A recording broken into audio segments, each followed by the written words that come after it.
about to go in on another celebrity, telling you all the reasons why I don't fuck with this particular celebrity and just overall in general. I'm gonna tell y'all why I don't fuck with this nigga, and y'all shouldn't either. MA$E. If y'all go back with his early shit, y'all know him for that name. But basically, it is what it is, Mase. That Mase. His introduction was right after the notorious B.I.G. passed away. It was in the same year, 1997. And that album by the notorious B.I.G., which is called Life After Death, was very successful. So, Bad Boy as a record label was still like the marquee label. Like, you know what I'm saying? Like most of the best rap music was still coming out of Bad Boy. So Mase to join in the midst of that heat wave that was going on, you know what I'm saying? For him to come into the middle of that, it kind of set him up for success. And it absolutely did. His first album did great. Did like somewhere around like 5 or 6 million. The real shit. So Mase immediately had an impact. You know what I'm saying? I don't know what the hell happened shortly after that, because he didn't drop nothing else after that. It was a big gap between that first album, which is called Harlem, and his other album, which is called Welcome Back or some shit like that. I think that was the name of the album. But the big gap in between, I don't know what happened in the space of that time. There was a lot of rumors that he got into it with some street goons or whatever, and he had to get the hell out of New York. So he went back to Georgia. And I think Cameron and them, I know Cameron and them, back when they were beefing, him and Mase and them, he was saying shit like that, like Mase ran from Harlem for, from this particular person or whatever. So I'm not sure if that's facts, but Mase didn't drop music for a long time.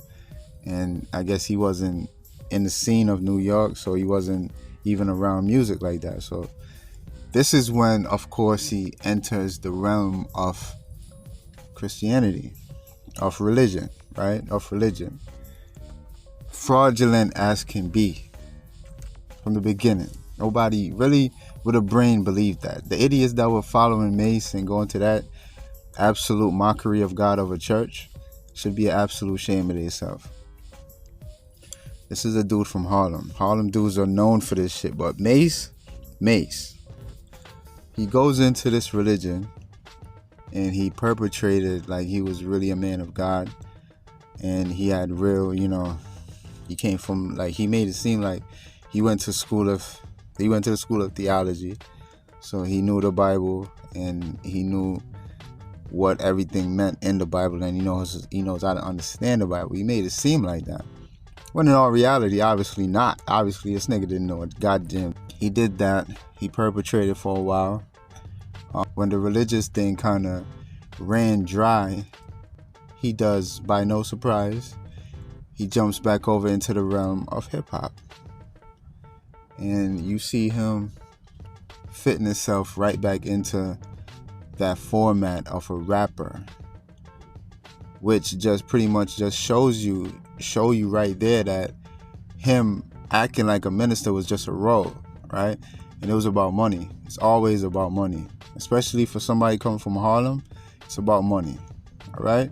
These dudes think with a hustling like mindset. Everything is a hustle. Everything is a scam. Everything is about money. He perpetrated, he played, he put on a costume as a minister, and now he's back into the realm of hip-hop. He put back on the long t-shirts, because he came back in that era where dudes' t-shirts were still like a nightgown and big-ass jeans and all that shit. And he was supposed to get with G-Unit and all that. This is like 2004. And then he dropped his own album. I think it was, like I said earlier, I think it was called Welcome Back, some shit, whatever the fuck it's called. This is his second album. This is in 2004. His introduction was 1997. That big ass gap is what I'm talking about. What's that, 7 years, right? So He's playing with G-Unit for a little bit, but then he drops his own shit. And and whatever the fuck happened with as far as sales or whatever, I'm not sure. But he's bubbling around in the hip hop scene. You know what I'm saying? He's done promoting God. Pay attention. Remember, or go see if you can find clips of Mase bigging up God when he came back in 2004, 2005. He was never bigging up. He had done bigging up God at that point because God wasn't relevant no more. And in all reality, God is not relevant in the world of hip hop. The world of hip hop turned their backs on God completely. God is irrelevant in that realm. You know what I'm saying? And you could clearly see that. All these dudes big up Lucifer, Satan, all of that constantly. You know that. None of them big up God. So we already know that.